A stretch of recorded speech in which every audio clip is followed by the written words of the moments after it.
Turksat fleet designed and developed by Airbus. With an expected lifespan of more than 30 years, this new communications satellite is designed to provide television broadcast services and improve broadband data networks across a large geographic area, including Turkey, Europe, the Middle East, North Africa, Central West Africa, South Africa, as well as the Mediterranean, Aegean, and Black Seas. Now, before we explore more about today's payload, let's first take a closer look at the Falcon 9 vehicle supporting today's mission. The Falcon 9 rocket you see on your screen is standing at about 229 feet or 70 meters tall. And the bottom two-thirds of that vehicle is what we call the first stage. Now, while this is the first launch of 2021, today's booster is taking flight for its fourth time. It previously supported the GPS-3 Service Vehicle 3 mission in July 2020, as well as two Starlink missions, one in September 2020 and one a month later in October 2020. Falcon 9's first stage is responsible for accelerating the vehicle all the way to the edge of space, after which it will separate from the second stage, carrying that Turksat 5A satellite. And once separation is complete, we will attempt to recover the first stage on our drone ship for the fourth time. That drone ship you can see on your screen, known as Just Read the Instructions, is currently holding position in the Atlantic Ocean a couple hundred miles off the coast of Florida. And if we stick that landing today, for those of you keeping score, it's going to be SpaceX's overall 71st successful booster recovery. Now, after the first and second stage separate, the second stage will ignite its single Merlin vacuum or MVAC engine to carry the Turksat 5A satellite to a geostationary orbit. And at the very top, above the second stage, at the top of the rocket, you see a nose cone-shaped object. We call this particular assembly the payload fairing. It's 17 feet in diameter, 43 feet tall. It's 5 meters diameter, 13 meters tall. And this fairing houses today's satellite. Now, to transport the satellite safely, the fairing is designed to protect the satellite from aerodynamic heating, loads, and any kind of atmospheric contamination during ascent. And once we get through the Earth's atmosphere and reach the vacuum of space, the payload will no longer need this protection. We're then going to jettison the fairing halves so we don't have to carry around that extra weight, and the second stage will continue with the satellite to its targeted drop-off orbit for deployment. Both fairing halves were used during today's mission. They've been flown for the second time each. One half previously flew on the July 2020 ANASIS-II mission, and the other previously flew on that June 2020 GPS-3 Service Vehicle 3 mission. And following the deployment of today's payload, we'll attempt to only catch one fairing half in the air with our recovery vessel, Miss Chief, while Miss Tree, the other vessel, will retrieve the other from the water, what we call a wet recovery. And the last piece of the mix here is that large gray structure next to Falcon 9. It's called the transporter erector. We call it the TE. The TE is used to roll out the Falcon 9 from the hangar to the launch pad, and it then raises the Falcon 9 to its vertical launch position. The TE also routes things like power, fluids, and communication to both the rocket and the satellite. Prior to the start of our webcast, the Falcon 9 team performed functional checkouts for today's satellite. At T-minus 38 minutes, the team conducted their electronic go, no-go poll, and they gave the okay to proceed into propellant load and launch. Now, to keep both stages of the vehicle cooled close to launch, the team at Cape Canaveral began loading propellant at T-minus 35 minutes. Since the second stage Merlin engine is very similar to those 9 first stage engines, they both use the same propellants. Our fuel is a refined form of kerosene, we call that RP1, and our oxidizer is super chilled liquid oxygen, which we call LOX. We chill that LOX to be as cold as we can get it, and it allows us to load more LOX in there because those oxygen molecules are super dense. Both of these factors give us better performance with the Merlin engines.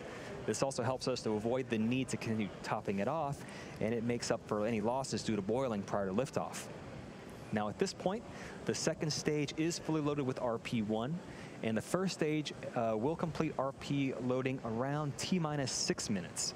Also, at this time, liquid oxygen is loading onto both the first and second stages, and that'll continue to the last few minutes of the countdown. At T-minus 7 minutes, we begin our engine chill phase. The pre-valves between the first stage engine and the propellant tanks will open. That chills the engines. This is where we cool those turbo pumps in order to avoid thermal shocks when we start the pumps at just T-minus 2 seconds, and it helps us light the Merlin engines. Also, we're loading helium into storage vessels on the first and second stages. During flight, we pass this cold helium through heat exchangers on our Merlin engines. The heat of the gas generator exhaust warms this cold helium and expands it. This expanded helium gas is used to fill the empty volume in our fuel tanks created by the engine pumps pulling propellant out of the first stage. Think of it like your car. We use gravity on a car to keep all the fuel near the bottom of the tank. Here in space, we need helium to push all that fuel towards our turbopumps. Now, let's take a moment to learn a bit more about our payload today. Weighing in at approximately 3.5 tons, the Turksat 5A satellite provides roughly 10 kilowatts of power. By way of its high reliability and design, this fifth-generation satellite will serve as the fleet's first satellite to operate under an electric propulsion system. And as I mentioned earlier, the Turksat 5A communications satellite was designed by our customer Airbus to provide television services and improve broadband data networks to service areas covering Turkey, Europe, the Middle East, North, Central, West, and South Africa, as well as the Mediterranean, Aegean, and Black Seas. The satellite is scheduled to become fully operational sometime in the second quarter of this year. Now let's take a moment to learn more about what makes this communications satellite so unique. Standing by for launch command. T-minus 4 minutes. 10, 9, 8, 7, 6, 5, 4, 3, 2, 1.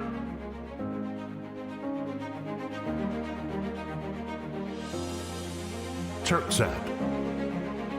Past, present, and future exist at the same moment. They are all building new experiences that inspire great ideas and breakthroughs in the blink of an eye. In the pursuit of innovative technologies, Turksat, one of the world's leading satellite operators, is now stronger in space with its new satellite fleet.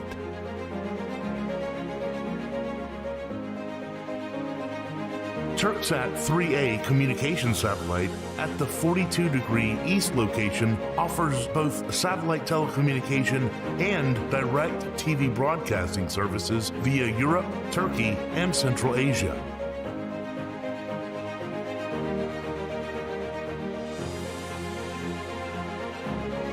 Turksat 4A provides broadcasting services within a wide area covering Turkey, Africa, Europe, the Middle East, and Asia on KU band.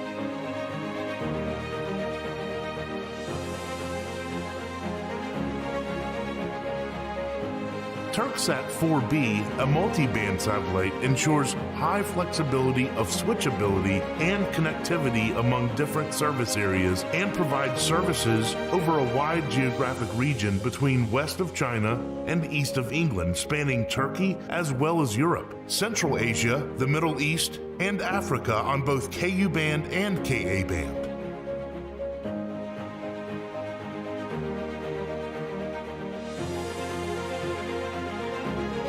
Thanks to Airbus state-of-the-art technology, the most powerful satellite of the Turksat fleet, Turksat 5A, upon being operational with 10 kilowatts payload power, will be active across a wide area at the 31° east orbit covering Turkey, Europe, the Middle East, North Africa, Central West Africa, South Africa, as well as the Mediterranean and the Aegean Sea and the Black Sea.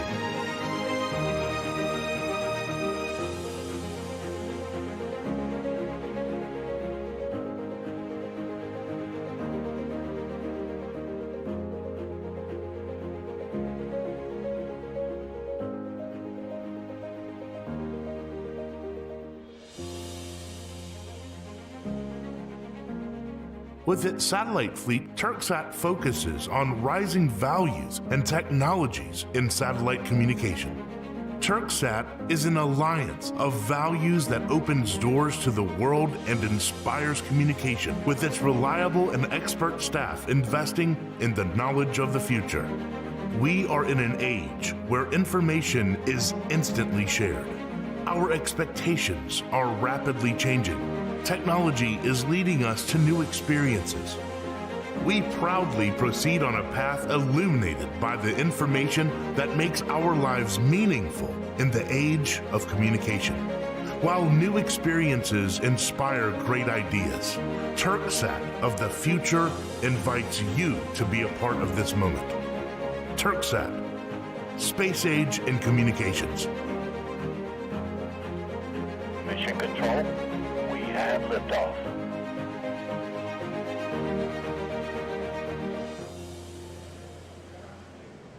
We're just about 4.5 minutes from liftoff. Shortly, the transporter erector is going to retract to its pre-launch position. We may see in a few seconds here the arms cradling right under those fairings. Watch those open up.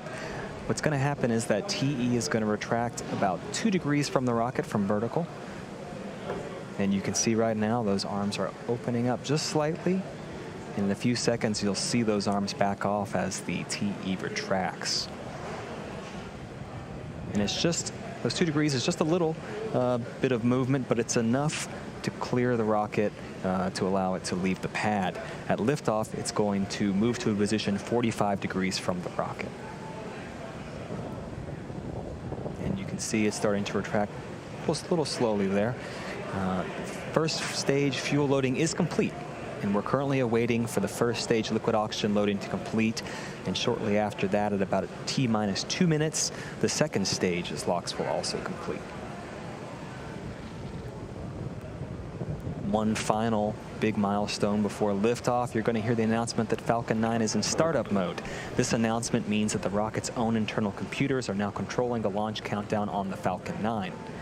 Once the engines are confirmed to be at full power, the flight computer, which is located on the second stage, will command the ground hold downs to release the rocket right at T-minus 0. The satellite team continues to monitor the status and health of the Turksat 5A payload located inside the fairing on the top of the second stage. All systems are go on the satellite. In terms of range and weather, currently everything appears to be on track for an on-time launch. The range is green. We've been monitoring weather. The only primary concern we have is the cumulus cloud, thick cloud rule. But right now, conditions are looking favorable. The percent of violation is 30%. That means there's only a 30% chance of us postponing liftoff. So things are looking good. If for some reason we have a call on today's launch, we may be able to begin again within this launch window tonight. But we do have a similar 4-hour backup opportunity scheduled for tomorrow evening around the same time.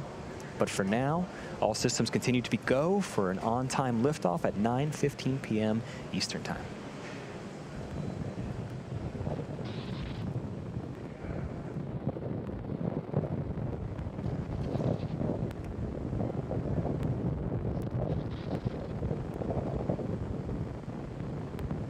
At this time, the LOX loading is complete. It just finished on the second stage, and that is the last milestone for propellant loading prior to liftoff. You're going to start seeing a buildup of white clouds emanating from the Falcon 9. That's perfectly normal.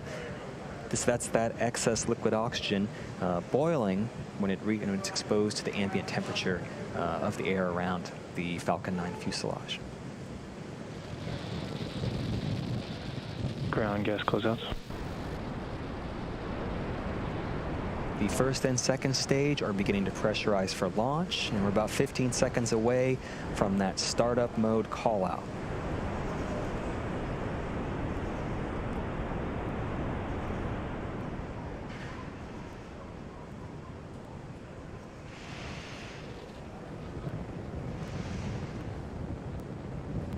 Flight computer has entered startup. We have confirmation of start out. We're just waiting for launch director's go for launch call out.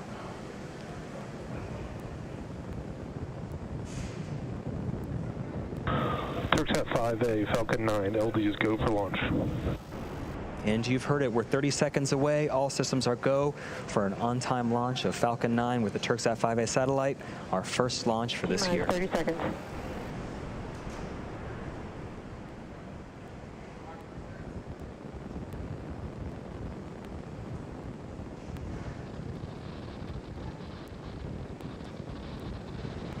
T-minus 15 seconds.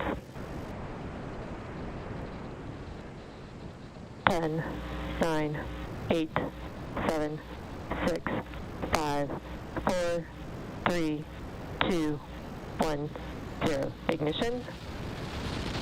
And liftoff. Stage 1 chamber pressures are nominal.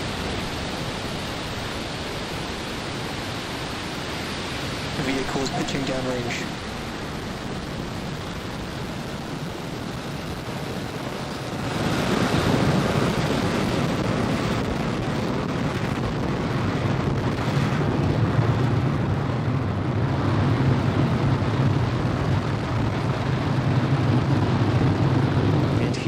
We're now 30 seconds into flight on the Falcon 9. All engines are running at full power. We are preparing to enter through our first major milestone after liftoff, max Q. It's going to occur at T plus 1 minute 12 seconds. We're going to throttle those engines down. We've confirmed nominal status from the avionics team. Next, max Q. That's when the vehicle experiences the greatest amount of dynamic pressure. We throttle those engines down, and afterwards we throttle them back up to keep dynamic pressures below a certain level. Falcon 9 is supersonic.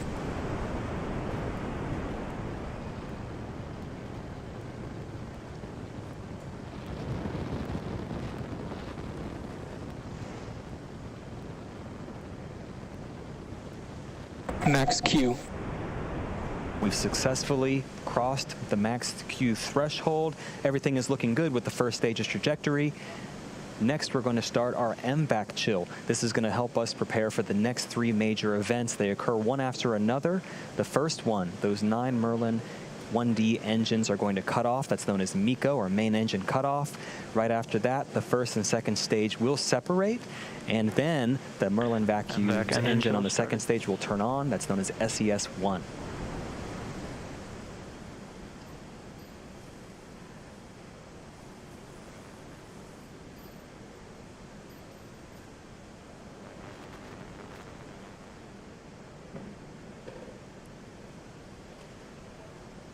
About 15 seconds away from throttling down those Merlin 1D engines, you'll start to see that visual change and that plume you see on the screen.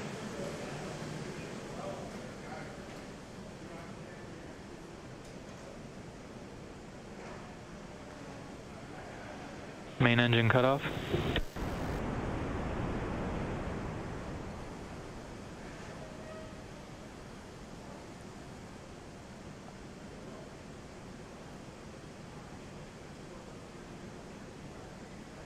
Stage separation confirmed.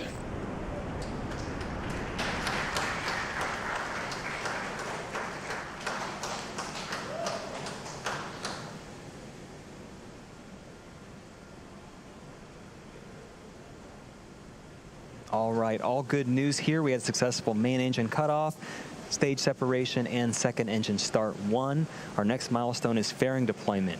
Those 2 fairing halves on the top of the second stage are no longer needed, and we'll jettison them to help expose the Turksat 5A satellite to space and attempt to recover those later on. Second stage is on a nominal trajectory.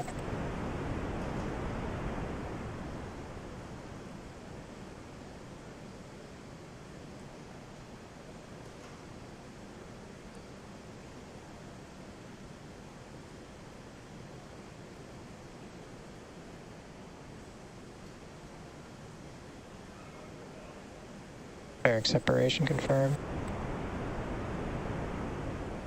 And you saw there, we just jettisoned our 2 fairing halves. It's our first good view of Turksat 5A.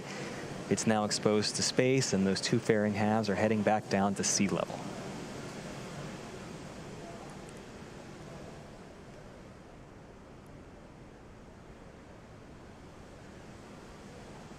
For those of you just joining, we're 4 minutes into flight on today's mission of carrying the Turksat 5A satellite to its intended orbit on the Falcon 9.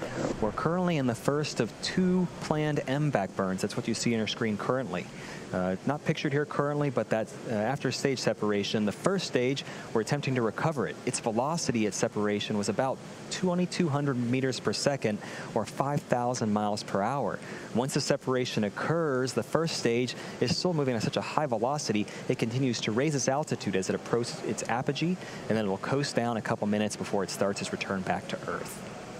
Up next, what you'll hopefully see is the first stage's entry burn. This is the first major milestone for first stage recovery. For entry burn, we're going to relight the center of those 9 Merlin engines. It's actually engine number 9. And partway through this transition, we then ignite 2 more engines, engine 1 and engine 5, which means we have 3 total M1D engines helping slow down the vehicle as it passes into the Earth's increasingly thickening atmosphere. That burn will last about 30 seconds, and we're just about a minute away from that.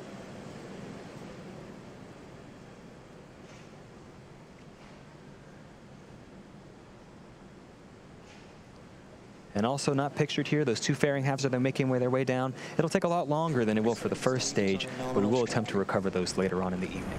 Expected loss of signal, Kate.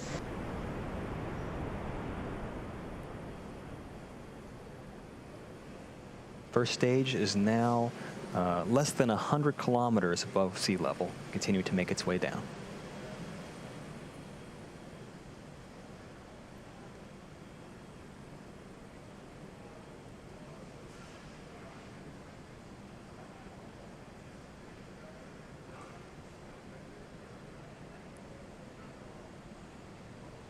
Just 10 seconds away from entry burn.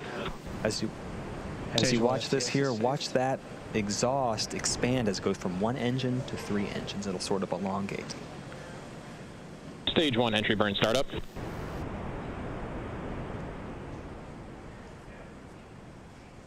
Entry burn has begun. All three engines are running currently.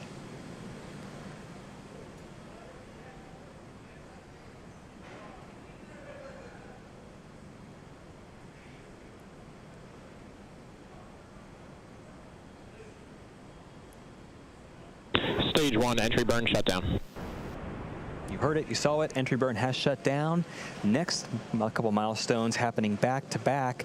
On the second stage on your screen, we're going to turn off that MVAC engine. It's known as SECO 1, or second engine cutoff 1. And right after that milestone, we're going to start our final first stage burn, the landing burn, hopefully culminating with a fourth landing of this particular first stage. Going back to SECO, we shut down the MVAC, and after that period, we actually allow the second stage to coast. This event preserves the fuel until we need it for that final burn, second engine start number 2, and it takes us to our targeted orbit for today's satellite deploy. We're about 30 seconds away from SECO 1, and after that, only about 30 more seconds until we hopefully have a nice view of the first stage touching down on our just read the instructions autonomous drone ship.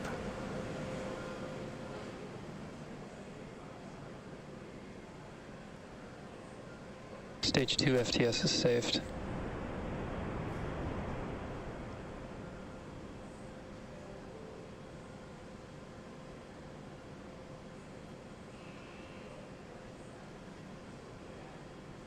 Stage 1 landing burn, sorry. Our landing burn has started. Our second engine is also cut off, as you can see. We're just awaiting confirmation of good orbital insertion.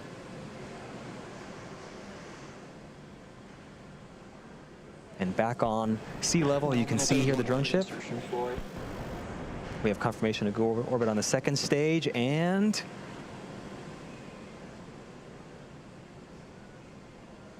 looks like we have a good landing on the drone ship as well. This is SpaceX's 71st successful first stage recovery. This particular booster's 4th successful recovery, getting ready for its 5th flight in the future. That's our secondary mission, vehicle reusability, but our primary mission is not yet complete. The second stage vehicle has now entered its first coast phase and will last about 18 minutes. After that, we're going to light that MVAC engine for a second time shortly after at about T plus 26 minutes, 51 seconds. For those of you interested in keeping an eye on where that second stage is throughout the coast phase, you can follow along with our animation for the next 18 minutes. Otherwise, we'll see you back here at T plus 25 minutes.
Existe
Welcome back to the webcast of the Falcon 9 mission carrying the Turksat 5A satellite designed and developed by Airbus.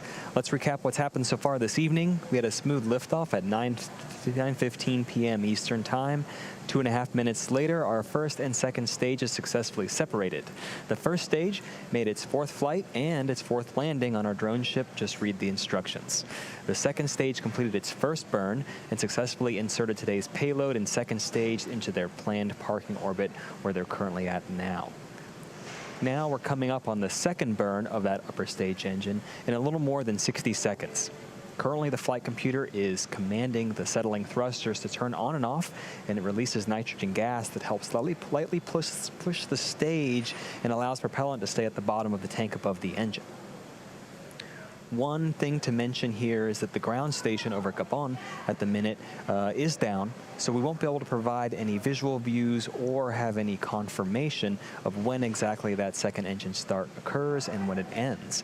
We'll tell you when those are expected to occur, and after our next coast phase, we'll come back and confirm how those events went and if we're in a nominal orbit.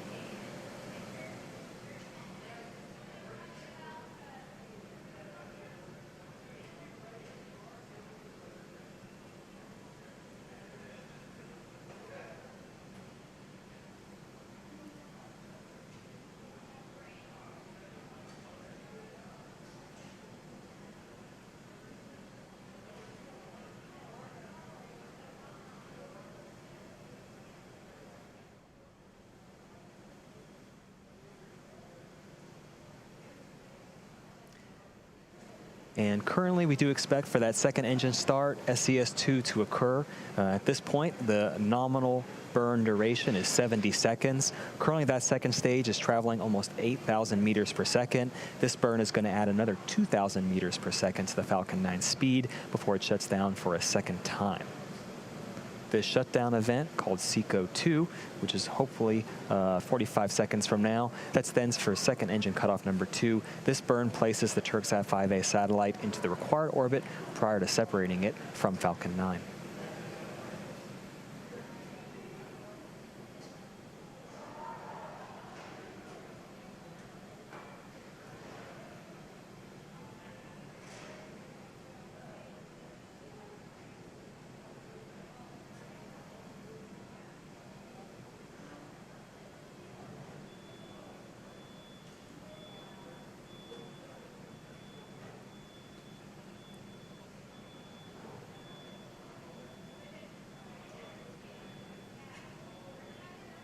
And at this point, we expect for a second engine cutoff 2 to occur. Like I mentioned before, the ground station over Gabon in Central Africa is down at the moment. However, the Falcon 9 second stage is an incredibly reliable vehicle, and we trust those events are occurring at those nominal callouts. But we will come back after our next coast phase and have some information when we're over the next ground station and give you more information. And as a reminder, the Turksat 5A satellite is still attached to that second stage. The stage is now going to start a slow spin, kind of like a football, that helps stabilize the satellite when it's released. This transition is going to take 5 more minutes, and satellite separation is expected to occur at T plus 33 minutes and 4 seconds. Now, while we wait for the satellite to get closer to its final destination, we'll pause commentary during this coasting phase, but we'll come back just before Stage 2 separation takes place at T plus 32 minutes.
Acquisition of signal, HBK.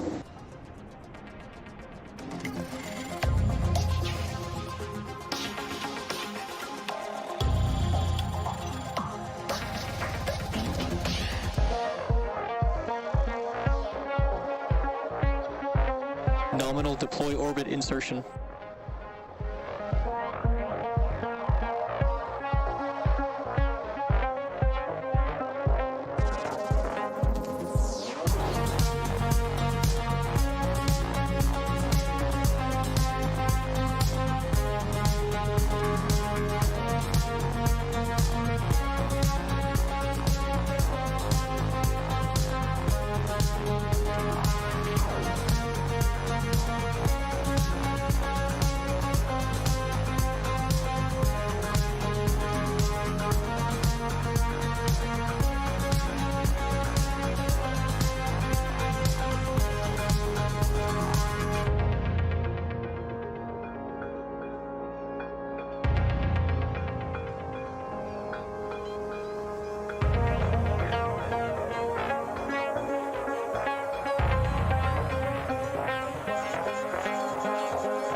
Welcome back again to our launch coverage of the Turksat 5A mission. One quick note, we're actually not spinning the second stage of this mission, but unfortunately I can confirm we had a good orbit after our second engine start, which is great news. If you're just joining us, we have one more major milestone coming up in about 10 seconds. That's the deployment of the Turksat 5A satellite.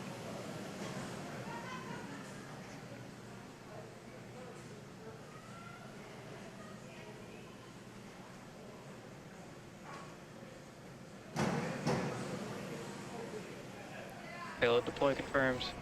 And you can see it. We have confirmation of successful payload separation of the Turksat 5A satellite, and that will now bring today's webcast coverage to a close. Before we go, we really want to thank Airbus, our customer, for entrusting us with the Turksat 5A satellite. This mission marked the 4th launch and landing for this Falcon 9 booster. It was also SpaceX's 71st successful booster landing, as well as SpaceX's 50th time for flying a reflown booster.